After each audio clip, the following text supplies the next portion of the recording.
Colby, did you not get my text? I thought Barry didn't text. Barry, improvise. It's so bad. What's going on, guys? My name is Barry. And this is Colby. And this is Who Watches This.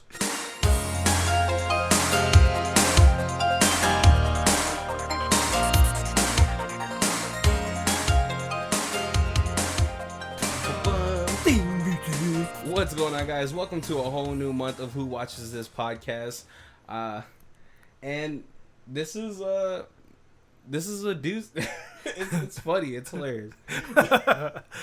Our theme this month. So we've done Nicolas Cage. Yeah, we've done Jean-Claude Van Damme. And who is the next biggest action star? I believe that is. I know he's not a sir, but I'm gonna put some respect on his name, Sir Danny Trejo. Danny Trejo is so funny because he has so many credits to his name, right? 402. That has to be just insane. Like I didn't know Danny Trejo until the George Lopez show. Yeah, because he's hasn't been like a lifelong actor. He was in prison and then got out of prison and then was like, I'm going to get into acting so that I don't go back to prison. Well, yeah, it was like, I believe it was like a suggestion of maybe his like counselor or his like PO or something like that. And it kind of started off where his first movies is he's like Mexican thug #1 or like Mexican assassin. Yeah. Like he doesn't even really have like a name. Yeah. Well, I mean, like, yeah, so like it's weird because it feels like he started off like Terry Crews, where Terry Crews really just started off as a security for the filming sets. And so for this one, he sort of feels like that type of person. Like he just kind of stumbled into acting, right, and kind of just ran away with it into late 2000s biggest action star. You know what would solidify his action status is if he made a movie with The Rock. At this point, you could do like the 7 degrees of Danny Trejo, and because he has had so many different movie partners. Right. I mean, I would kind of want, like, I know they're not going to do another Expendables, but he wasn't in the Expendables, right? You know, in my head, I'm now thinking he may have been. Now that you say that, like, probably not the first one, but did like they do third 3? One? I think they did 3. I think by the third one, they probably got him in there somewhere. Yeah. So the first movie that we really wanted to do was what I feel like what propelled Danny Trejo into a household name. Yeah. And it is Machete. No, yeah. I'm not sure if this is the first movie where he's actually like the main star. Yeah, well, I mean, I know it's definitely the first movie that he's the main star that actually released in theaters. Okay, yeah. Right? Because I feel like he may have been... He's probably in other blockbuster type of movies, but he wasn't the leading person. Right. Like, he's got lots of, like, speaking roles, but aren't big parts. Like, he's one of the cons in Con Air. Yeah. Yeah, he was in From Dusk Till Dawn. Right. Heat. Yeah. He's the bad guy in the Once Upon a Time in Mexico trilogy. Oh yeah, see, so yeah, he has like we said, he has 400 plus credits to his name, which is amazing. Right. And the nicest guy you'll ever meet. Yeah, you know, it's funny. Like, I always come back to this, but in Family Guy, they always have that one guy in Payroll who looks like a hard ass, but he has a heart of gold. like you could always see Danny Trejo. He feels like he'd be a biker, and he'd save the wayward girl who's traveling alone across country from more more like people that look nice but are bastards. And Danny Trejo, he would just have his machete. Right, yeah.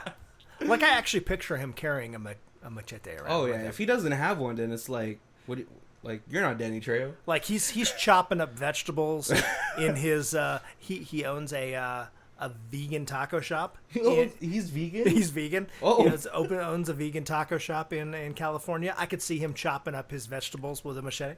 Wow, I guess I can't make fun of vegans anymore if Danny Trejo is a vegan. Wow, okay. So let's get into the plot of this film. It really is just a modern version of an exploitation movie. Right. Right, because you kind of have everything that you want from an exploitation movie. You have very graphic violence. You have nudity. You have pretty straightforward storylines or plots. Right. You have betrayal, of course. It's like exploitation movies almost feel like daytime soap operas. Yeah. With boobs. and excess blood. And excess blood, yes. The kills in this movie, it's amazing. and the graphics are they're pretty much sci-fi type of graphics, like at the end of the movie where he's flying off of the whatever he propelled himself with the motorcycle. Oh, with the motorcycle, yeah. Over the explosion. And yet, it still looks better than a lot of Bollywood action films I've seen. But Bollywood action films are just straight comedy to me. You've seen clips of them, right? Yep. All right, so let's get to let's just get to the plot. It might take a little while if I do it in very like detail oriented retellings. Here, even pre-plot. Okay. So in Robert Rodriguez is the director. So he and Tarantino did a movie called The Grindhouse double feature, which was Planet Terror and Death Proof. Yeah. And between the movies, they showed trailers to movies that didn't exist. Machete and Hobo with a Shotgun. Oh, both great movies. And after that, there was enough fan support that they decided to make both those movies. That is great. Because Hobo with the Shotgun is like one of my favorite grindhouse type of films of the modern day. Right. So the Machete one has Danny Trejo as Machete, and so like it is almost like clip for clip out of that trailer into the movie. Hobo with a Shotgun's a different actor, and so it's a little bit different. It's not what Rutger Hauer I think was the. Oh yeah. For some reason, I kept picturing Mickey Rourke. Oh, that he would have worked too. Yeah. Yeah. All right. So we start off in somewhere in Mexico, I believe. Machete is he's a Federale. Yes. Is that just what they call cops in Mexico? I'm not. Like more than just a cop though. Oh, like a marshal. Yeah. Right. And so he's on his way to a drug lord's house with his partner, and everybody seems to be like, Machete, we can't do this. We gotta go back. His captain's like, at least wait for backup. But Machete don't wait for nobody. He apparently he has to save, I believe, a waitress that was abducted by this drug lord. Right. Very, very beautiful, as you can see later on, because she's naked. Yes, the first naked person. Right. And so Machete is driving towards the drug lord's house. They start to open fire on him, and his friend calls him Jefe, which is like big dog, I believe. And you feel like he's gonna be there with him. He's like his Robin to his Batman. But no, he's like they only shoot him. Yeah. Shoot up the car and only the passenger side. Yeah. But Machete, he crashes into this house. He starts gunning down or chopping down people. At one point, he uses someone's hand, which is holding a revolver, to shoot other people with. Yes. And as he looks at it, he looks at the gun with the hand on it, and then he looks at his machete, and he throws away the gun. Because would he be Machete if he didn't kill these people with the machete? A gun can jam. It can run out of bullets. A machete is that's always there. It's there for you. Right. Oh man, it's like what's it called? The Motel 6 guy. It's always gonna chop people for you. I forget what that guy's name is, but the theme was like, "We'll leave the light on." Yes. Right. Yep. Oh man, but yeah, and so Machete finds the waitress that he went there for, butt naked. I was like, oh wow, right, beautiful, right? And so he's like, he's like, put some clothes on. She's like, it's too hot. It's too hot for clothes. Right? And so he just throws her over his shoulder, and he's trying to extract her from this house, but unbeknownst to him, she is in on the take. Stabs Machete in his leg with his own machete. The ultimate disrespect. Right. And we learned that the captain of his squad is actually in on the take, and then we finally get to see Torres, the drug kingpin of Mexico, and it is Steven Seagal. Steven Seagal. With the worst Mexican accent, a Spanish accent. I know, and everyone apparently is a pendejo. Yes. Yep. That is all. That is the extent of his, like bad words in Spanish. Yeah. But no. So, Steven Seagal or Torres, he shows them Machete. He's like, oh, I have everybody on my take. The CIA. The FBI, there's always somebody that I can pay off, Machete, and you're not even worth killing with a warrior's death, because for some reason he's still carrying a samurai sword around. Because that's what Steven Seagals do. Right. That is all he, that is his identity, Japanese martial arts, and so he kills Machete's wife. And his number one girl is oh yeah, she's like the Asian super assassin from one of the Sin City movies. Oh, okay. I was like, she looks really familiar. But yeah, after the waitress stabs Machete, the Sin City girl shoots her in the face, and then Steven Seagal kills Machete's wife, and he proceeds to burn down the house that Machete is in, sort of trying to kill him like he's a Bond villain. Right. Yeah, I feel like these like, well, you got stabbed in the leg. You're not going to be able to escape this burning building. But you can't. Little did he know. You can't burn a machete. Oh, machetes are forged in fire. Oh yes. But we jump to 3 years later. Machete is now in Texas, working as a day laborer. We get introduced to Lux, who is played by Michelle Rodriguez, who from out of all the roles she's ever done, this feels like the most feminine type of role she's ever played. Right. And like she doesn't phone this in. She's in it to win it. Oh, everybody in this movie is in it. I was surprised by this cast. We have acting greats like Robert De Niro in here. Right? Don Johnson. Oh man. But yeah, so what's it called?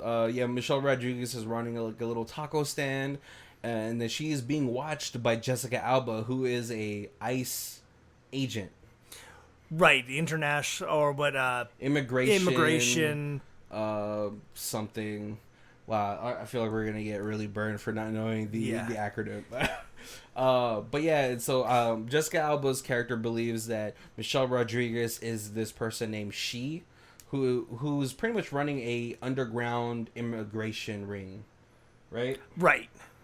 But really, what it was is it is Michelle Rodriguez that we do later learn, but she's really just trying to help people settle in. She's not trying to do anything ultra violent, right? Right, and it's even trying not to be like super illegal, but it's just more of a like she's trying to help the people who have made it to this country, and like so they don't get deported. She's trying to get them a job and get them. Yeah, so they don't fall into having to do criminal activities, right? Yeah. But we do get introduced to Don Johnson and Robert De Niro, who, watching it in this time, you know, when you watch this in 2010, Colby watched this in the theater. I just watched this the first time today, and how applicable it was 10 years into the future. Right. Because Robert De Niro is playing a senator of Texas who is feeding on hate. He's like, we need to stop all these people from crossing the border. All of his campaign commercials are calling immigrant workers like parasites and all that stuff. You go to his rallies and there's signs that say "Speak English." Yeah. Colby, who knew? You know, who knew that in 6 years later, a movie character would come to life? Minus the most dangerous game aspect, maybe. Yeah. But yeah, so we do learn that there's these so-called vigilantes that shoot up people at the border from entering into the country. They're just super proud Americans. Don Johnson's character, his grandfather actually fought at the Alamo, but I'm pretty sure you know what side he was on. But yeah, so as we are 3 years into the future, we see Jessica Alba. She's really just trying to uphold the law in her eyes. She's very vigilant, almost like a Judge Dredd type of character. Right. Michelle Rodriguez looks at Jessica Alba like an Uncle Tom. She's like, you're really doing this to your people who are just trying to find a better life. Right, and then Jessica Alba's kind of got the mindset where she's like, hey, I started as like pushing papers, and then you know I became a street cop, and then I worked my way up, and now I'm here in immigration, you know, on this high position. Yeah, it's like almost detective position. So you know, if I can do it, anybody can do it. So. You know, I don't want these people getting like a free ride. Well, you know, if they want to be here, make them do it the right way. Right. And so, yeah, everyone's like in a very precarious position, except for Machete. Right. I really don't know how he became a day laborer, but I guess he had to go into hiding because he needed them to believe he was dead. Yes. Right.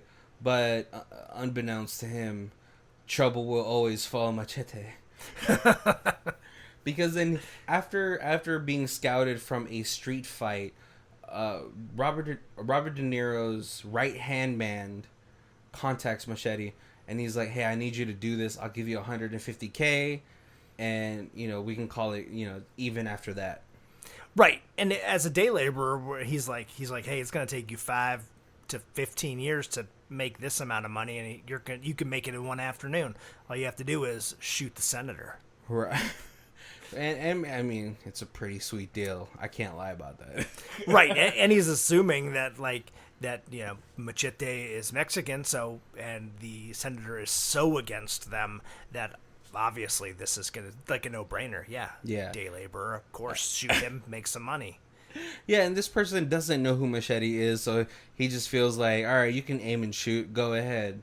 And so Machete, he gets the money, he gives it to Michelle Rodriguez, because he knows that she's helping the people or the day laborers out here get settled. Yeah, which is a good thing. So he gives her all the money, and as he's at the what's it called, the rally, right? He's scoping around, and then he notices there's actually another shooter that shoots him in the shoulder, and then that shooter shoots the senator in the leg. Right. And really, this is the whole premise of the movie, is that Machete is now a wanted man, and Robert De Niro's right-hand man actually set this up so that Robert De Niro would get all of the sympathy points. Right, because if you have a Mexican shoot you when you're protesting against immigrants, then obviously all the white folk are going to be like, yes, we need to get rid of the immigrants because an immigrant just shot you. Yeah, so it pushes his narrative, and so this is where we're really coming from. So throughout this whole movie, Machete is a wanted man by these people who are trying to catch Machete to shut him up, and that way Robert De Niro will be able to run the race successfully, right? Yes. And there's multiple layers on this because the guy who hired Machete, he is a drug lord, and he's like, hey, if the senator wins, then he's gonna be able to put up this fence, which will make the cheap, easy drugs that are just flocking in from Mexico really hard to get. So I'll be able to control the drug market here in Texas because I won't have any competition. And then the Don Johnson, this anti-immigrant group, they're like, hey, and then we can hire them because they already want to shoot Mexicans and they can just become border patrol. Oh, right. Yeah. So there's this whole underground ring going on. Machete is able to convince Jessica Alba, after Jessica Alba finds out who Machete is, who is an ex-Federale, that you just need to let me catch them and I'll bring them to you, which will further your career in law enforcement. Right. And she's like, no, you should come in with me and then we can get your information and then us as the police can go and get them. And he's like, that's not how Machete works. Yeah, and Danny Trejo or Machete has just so much raw animal sexual energy that he's able to persuade Jessica Alba. He's like, we're both cops, so you're gonna let me do this. I know it.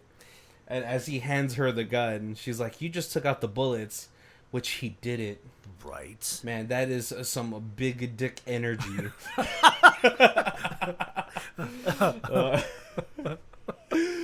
No, and then so Machete really, what's it called? Michelle Rodriguez confides in Machete, like, hey, this is what we're doing, and I want you to. He sort of becomes a symbol for all of the immigrant workers in Texas, right? Right. Yeah. Right. So it's kind of like he's a legend, and she doesn't know how much of it is real. She is playing the part. Michelle Rodriguez is playing the part of she, who is like this legend, even though she's not really her. Yeah. She's just like, I'm going to be the face of she. Is the network.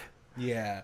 She's more Michelle Rodriguez is using the she as just a symbol of hope for all of these immigrant workers. But Machete goes on a rampage, sort of, just to find out who hired him, who's setting him up. And so he goes to find not Don Johnson, but the right hand man. Right, who was also another big actor. He was the lawnmower man. Yeah. Was he? Yeah. The one who did that stare?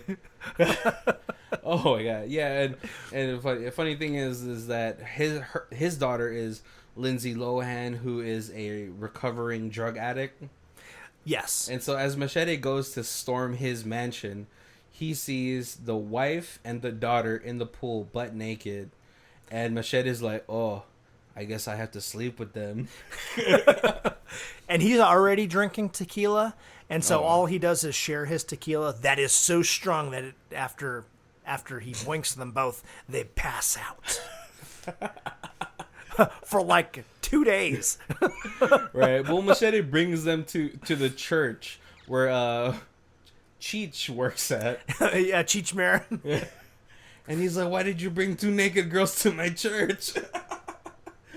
But no, Machete leaves them over there. But the right-hand man finds out that Machete... the right-hand man hires the best assassin in Texas, who has a infomercial. Right, that looks like a join my 1978 gym. Look what we could do with our puffy pants. Right. For 4 easy payments of $19.99, you could look like me. But no, it's so they go over there to find out what Cheech Marin knows, because the guy is looking for his daughter and his wife, because Machete lives him a tape that says "Watch me," and it's him doing both his wife and his daughter. Right. Yep. Oh, this premise it's too hilarious. And he's already slept with Michelle Rodriguez. Did they sleep together? Oh yeah. Oh, they slept. Okay, I didn't know. Yeah, because he's injured, so she puts the cursed egg under his bed to suck out the evil juju. I'm not sure how that works. I apologize if I said that in some offensive way. Yeah, but then he's like, because that's when she asks, she's like, "Are you the legend?" And he's like, "Maybe I'm better." And she's like, "Oh, we'll see about that." And then she spread eagle jumps on him. Oh, I might have looked away for a second because I was like, the sensual moment with the egg rubbing. I was like, this got weird. Yes. Yep. Yeah. I mean, he sleeps with her. He's obviously gonna sleep with Jessica Alba by the end of the movie. Right. He sleeps with Lindsay Lohan and the mom. But no, so the right-hand man goes to the church. He's trying to look for his wife. And we get a pretty sweet shotgun battle. Yeah. With Cheech. Oh, man. When he does the behind the back thing and he shoots both shotguns and blows two heads off, I was like, oh, that's awesome. That is one of the best kills in this movie. Also super unrealistic if you've ever shot a shotgun. Right. Yeah, a 12 gauge is difficult to shoot one-handed.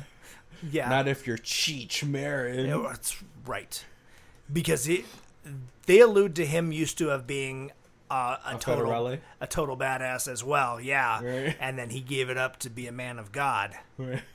And all he's doing with these 12 gauge shotguns is spreading the word of God. But no, Machete goes over to the church, finds his friend crucified. I was like, man, this is some imagery right here. Right. Not just his friend, but his brother. Oh, that was his brother? His brother. Oh, no. Because a couple times he goes, "Hey, bro." I mean, padre. So he's probably, I guess, in this world, Cheech Marin is older, right? Oh, I guess Cheech is pretty old, right? and the Danny Trejo's pretty old. Yeah, I know, but Cheech still looks young. Right. Like, I know he's old, but he still looks good for his age. Danny Trejo, yeah, he looks his age. But he's like a really worn piece of leather. Like, yeah, he's just like leather armor that's just been worn. And yeah, Danny Trejo looks like a really good baseball mitt. Right. Like, the one you oil up, you put in the oven, you really break it. Yep. But apparently to all the women, he's too much raw. Oh, and it is every time a woman looks at him, it is like 70s porn music in the background. Yeah, this movie really just felt like the Hispanic version of Black Dynamite with Michael Jai White. Yes. Except without the weird filter that they used in that movie. So they did that at the very beginning before the credits. Oh, yeah, when they were in Mexico, they had the grainy filter. And I loved that they did that. Yeah, I'm kind of glad they didn't do it the whole movie. Yeah, that was to show it was in the before time. Yeah. No, but as Robert De Niro comes out of the hospital, Danny Trejo and Jessica Alba have already extracted all the documents from the right-hand man's stash and able to crack his really hard code. Yep. And are able to release all this information into public, showing that Robert De Niro is a psychopath. Murderer. Yeah, and like Jessica Alba tells her boss, and her boss is like, "No, he's the senator. We're not gonna use this. This is all hearsay." So she's like, "Well, there's the law, and then there's what's right." So she then turns over all the blackmail information to the news to the Spanish speaking news. Yeah. Anchor. Yeah, and so Robert De Niro has to make his escape. He shoots his right-hand man, which is Lindsay Lohan's dad. Lindsay Lohan wakes up. She puts the nun outfit on. When I was just like, that's amazing. Because she wakes up at church and she's still naked. Right. After there was the shotgun fight at church. Yeah. Slept through that. Michelle Rodriguez gets shot in the face. Right. Yes. But, yeah. Don Johnson just shoots her square in the face. Right. There's a lot of things that's happening in this movie, and I think I would need more than an hour or 30 minutes plus to really go through this, but we're really just gonna have to speed things up.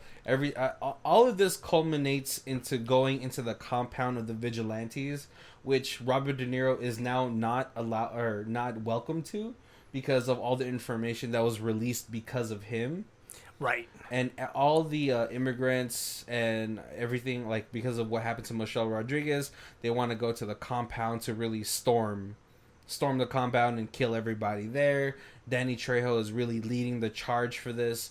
Jessica Alba joins in because she's like, but unfortunately she gets caught by Steven Seagal because he's like, I'm the only one that's allowed to finish his job. That's my Will Sasso impression of Steven Seagal. Yes, that works. Okay. I'm the only one that can kill Machete. That pendejo. And he's got the little tiny sunglasses that he never takes off. I just, at this point, like, the tiny sunglasses was cool when he was like 150 pounds lighter. Yeah. But now that he's so big. Now he actually is the Will Sasso version of himself. Oh yeah, that's true. Because when Will Sasso was doing it, he was pretty chunky. Yeah. Now Will Sasso's pretty fit now. Yeah, he got fit and then was no longer funny. All right, it's a curse. It's a curse, guys. But yeah, all this action is happening at the end of the film. Machete is killing people left and right. We find out Michelle Rodriguez is still alive from the same hospital that took in Machete, but now she kind of looks like Kurt Russell from Escape from L.A. or Escape from New York. If Kurt Russell was hot. Oh. Yes, Michelle Rodriguez she is like scary but hot. Yeah. Right? Like, she has like a really good intimidating face. Because I remember my first introduction to Michelle Rodriguez was from the Resident Evil movie. Oh, okay, yes. And I was like, man, that girl's badass. Like, she could probably kick my ass. But there's something hot about that. Right? Yes, there is definitely something very attractive about that. And so they're killing people left and right. For some reason, Michelle Rodriguez saves Robert De Niro. But maybe because she feels like Robert De Niro has he's able to sway public opinion. Say, like, if he goes the other way, it's like, oh, like, people from Mexico saved my life. I'm all for Mexico now. I felt it more almost that, like, Michelle Rodriguez was like, see, you political people are the bad guy. We're accepting, and even though you've done this horrible things to us, I'm still willing to accept you into our group and save your life because it's not worth dying over. Yeah. She's just showing him, like, yeah, I'm a bigger person than you. Right. Yes. Exactly. And so, yeah, we get an action-packed last 25 minutes of this film. There's people dying left and right. Lindsay Lohan shows up in the nun outfit, which I was like, man, she looks really good in that. With a big old silenced Uzi. Right. Well, no, she picks that up. She has a revolver. Oh, right. She's got a big old dirty, hairy plus 4 inches revolver.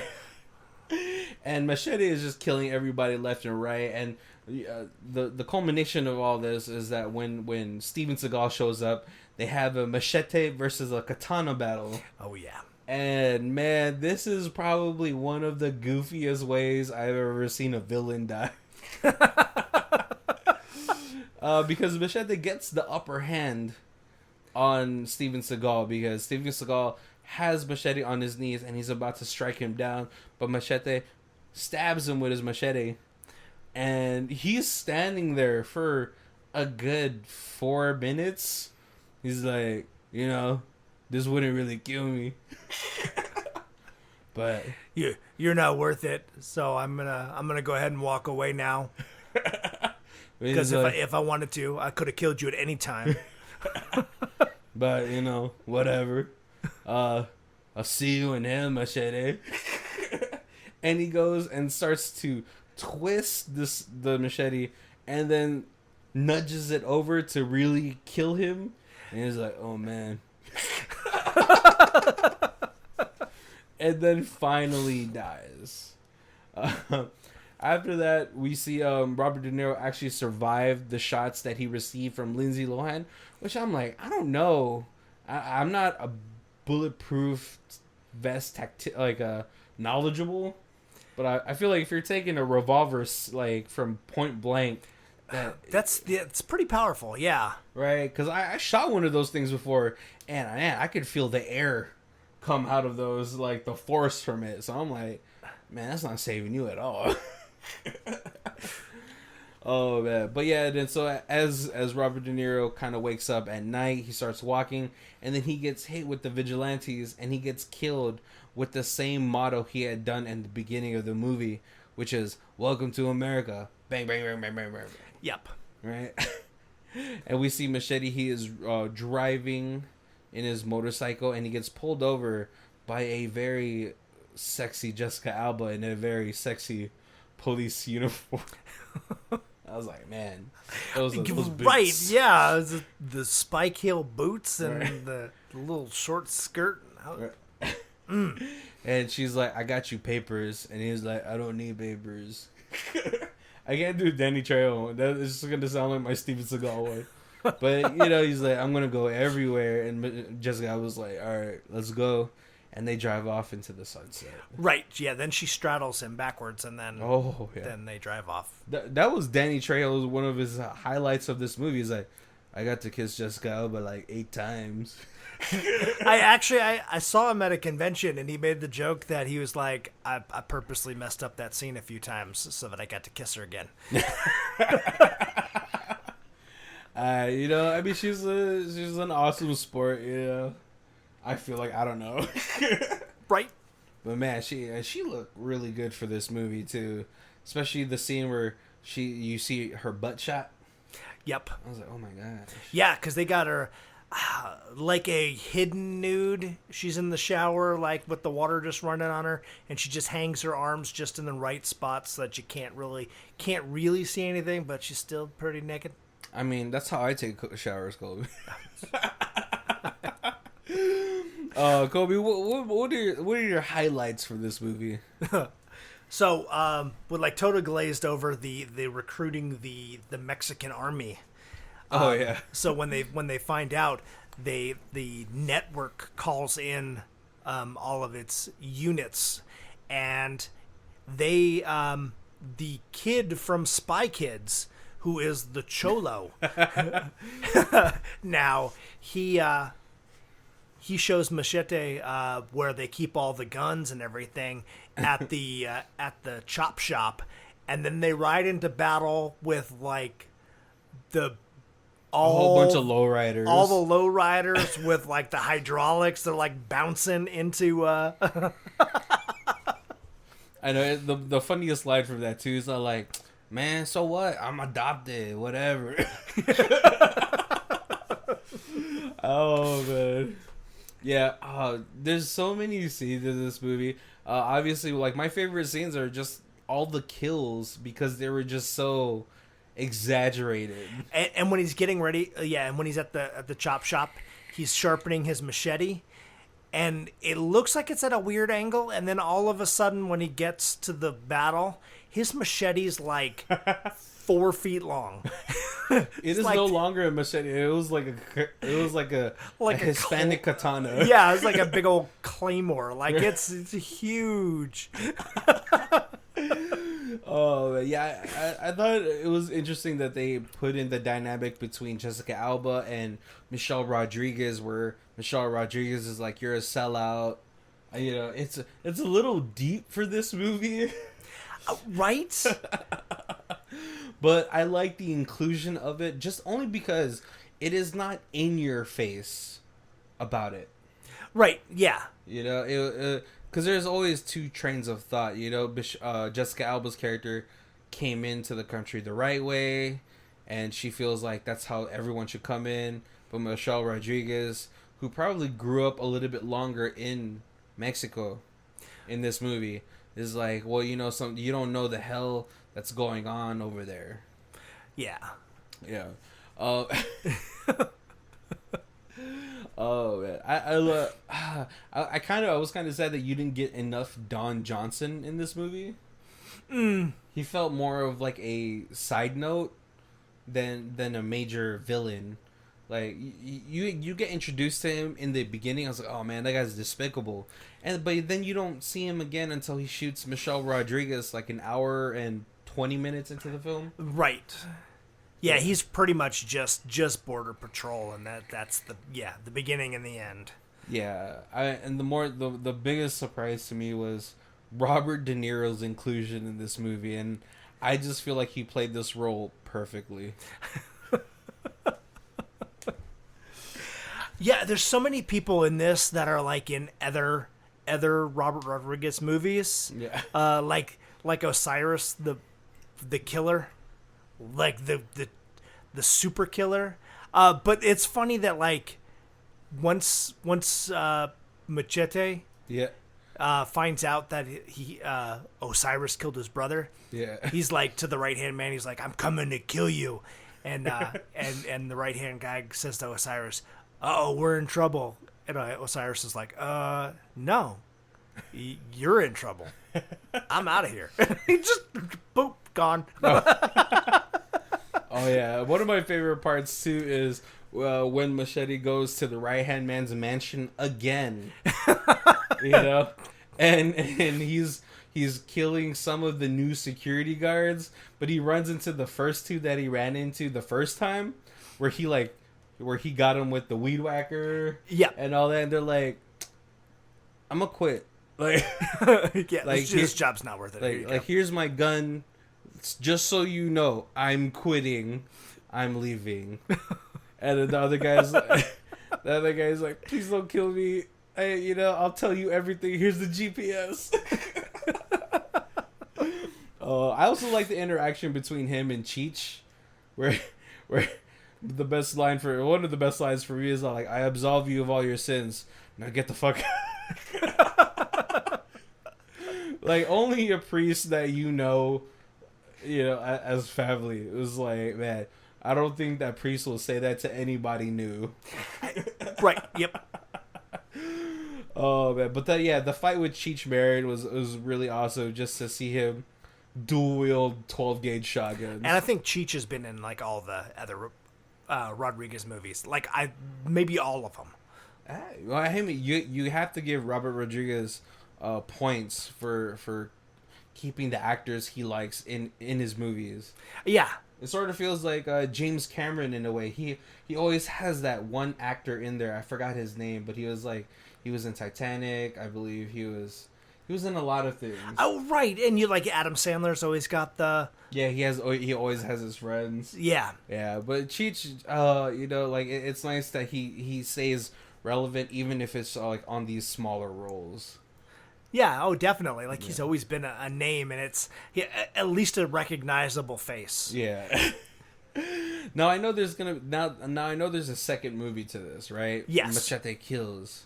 But is there a third movie? So there is a 11-minute long trailer for a third movie that doesn't exist called Machete in Space.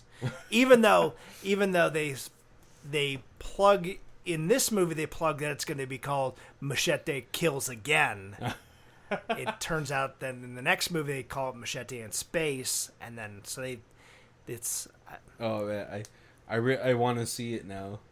And then they also have a spin-off of this called Two Scoops, which is the two girls that are nurses. Oh yeah. But they're it's like also like a little 5-minute short where they're working an ice cream truck and they're trying to they're secret agents trying to find what happened to their dad, and their dad gets taken by like a monster, and they go and fight and kill the monster, and it turns out that their dad's an alien.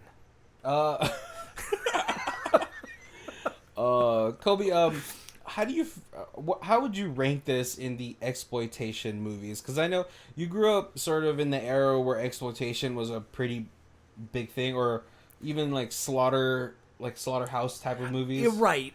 How do you think this fits in that?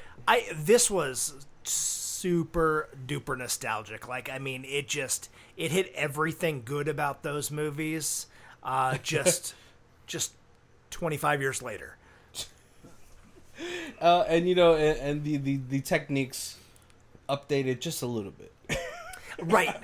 And like we said at the beginning, like they forced that grainy film quality in that little beginning part, so it really makes you feel like this was done on like a $10,000 budget.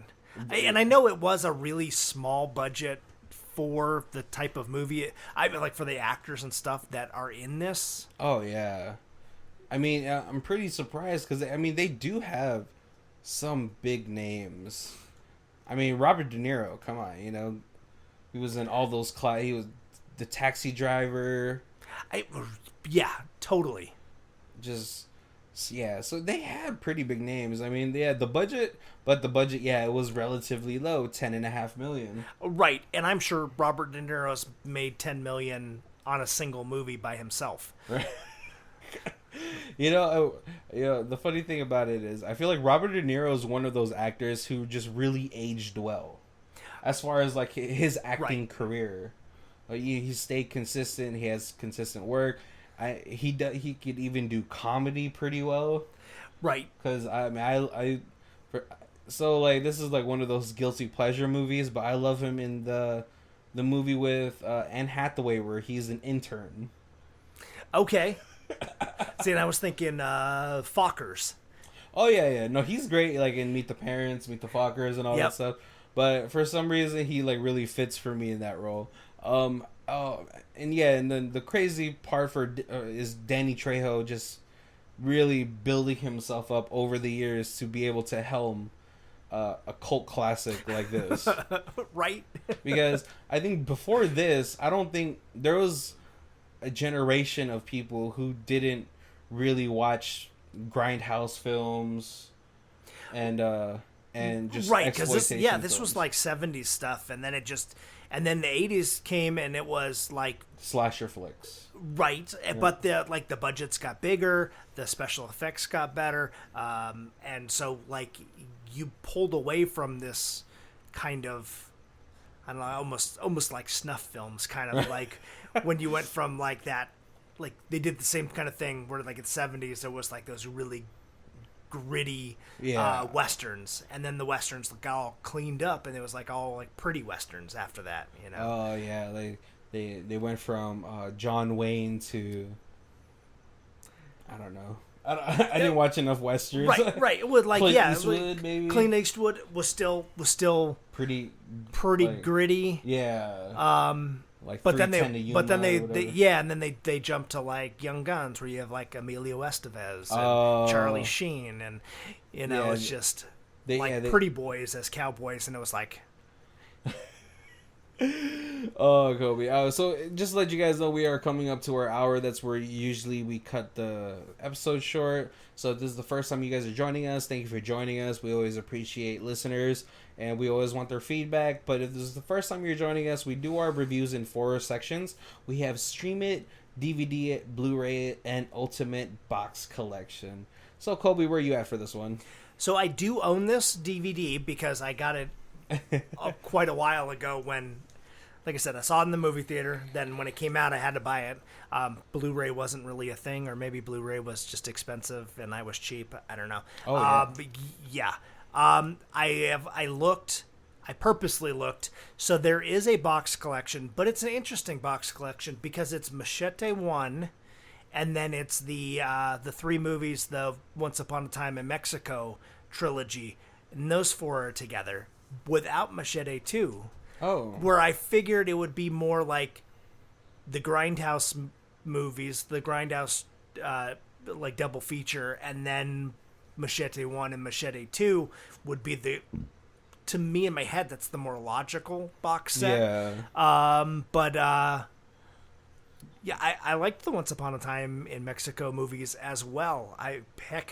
Make a box where you got all those three, and then the other three, six movies, box like the collection. Super Rodriguez collection or something like that. Oh yeah, I would definitely do that. Yeah, because in the Grindhouse films, wasn't it like Black Snake Moan and the Gun Girl? Yeah, the Planet Terror.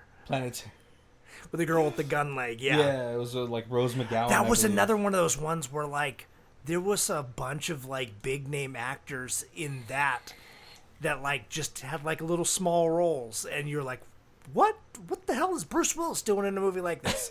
You know, there's probably just a lot of people that just love Robert Rodriguez. I think so. And they're just like, yeah, I'll be in your movie, man. Just for, like, you know, I'll even do it for free. And then the one other, like, little weird conspiracy theory thing is that the Spy Kids movies, Danny Trejo is Uncle Machete in that. And then when the kid from that is then in this movie, they're like, maybe it's the same universe. Oh yeah, maybe the Machete universe needed the PG movies, right? Right? Was he Uncle Machete? Yeah. Oh my god. Wait, were those directed by Robert Rodriguez? They were. Yeah, same universe. So Colby, you get the Ultimate Box Collection though? I would, yeah. Yeah. Yeah, I got to at least get this and the second one on Blu-ray. Yeah. I don't own the second one yet. Yeah, I have to watch the second one now because this movie was just too good for me not to want the second one as well. Yeah. But for me, standalone movie, easy Blu-ray pickup. I haven't seen the Once Upon a Time in Mexico series. So, but you liked it, right? Yeah, that's Antonio Banderas. Oh, Antonio Banderas. I think is the star of all three of those, or at least two of them. Okay, then yeah, that's an easy pickup. Selma Hayek's in one of them. Oh, Selma Hayek is so beautiful, even till now. Wow. But yeah, that's an easy Ultimate Box Collection for me. Danny Trejo is just he's such an awesome actor. He really puts his heart in each role. And even till now, I'm pretty sure if I met Danny Trejo, it'd be like really cool. He like really like we went to. It was only like a year ago. Oh, right at the beginning of like the whole COVID thing, and so I had tickets to a horror movie convention, and I kind of almost thought it was going to get canceled, and then I was like, oh, at least he's probably gonna like skip out on it because he's 75, 76 years old. Danny Trejo is 76 years old? No way. And so I was like, yeah, with the scare, he's probably not even going to show up. And then... Oh my God. And then he looks great for 76. Right. And then he was there, and he took questions from the audience. And that's when like he made the joke about kissing Jessica Alba. But then, like afterwards, he was like, I'm going to be out signing autographs and stuff. And I unfortunately was on a deadline, so I had to leave. So I didn't get to go stand in a 2-hour line to meet him. But as he was like leaving, I was just like, or like my buddy was like, hey, Danny. And he like looked up and he was like, can I take a picture? And he was like, sure. And he waved and like, and so we got like a picture from maybe 8 feet away. Oh, that's of him waving. Yeah, it was something, right? Totally. But I mean, like he wasn't like you think like big star like that. They're just like, hey, get in line, buy my autograph, and he was like, hey. All right, guys. Well, I hope you guys enjoyed the first episode of Danny Trejo month. We are excited to do the rest of this month and Find more Danny Trejo gems. Right. We have 402 to choose from. Well, about 20 of those are either being filmed or in post-production. Oh, darn. So even if something happened to him, we still have 20 Trejo movies coming. Right. I hope one of them is a babysitting one. They have, remember what they have, the movie Daddy Daycare? Yeah. So they have Granddaddy Daycare. With Danny Trejo? With Danny Trejo. Oh, I guess you guys can look forward to that one. All right, well, that's going to be it for today, guys. Hope you guys enjoyed the episode. Please check out all of our links down below. It has all of our Amazon affiliate links. So if you guys want to help support the show, go ahead and shop on Amazon because you know you're going to, and use our links to help out the show. And definitely always give us a like and a share and tell your friends about us, and leave us a comment if anything you like, anything you don't like, anything you want us to review, Yeah, we are always down to check out new movies, especially if they are user recommended films. Absolutely. Right. All right. Well, you guys, my name is Barry. And this is Colby. And this is Who Watches This. If you guys want to check out who does our theme music, it is Lee Rosevere. It's called Arcade Montage, and it's on Music for Podcast 3 album, and her Bandcamp is down below. Thank you.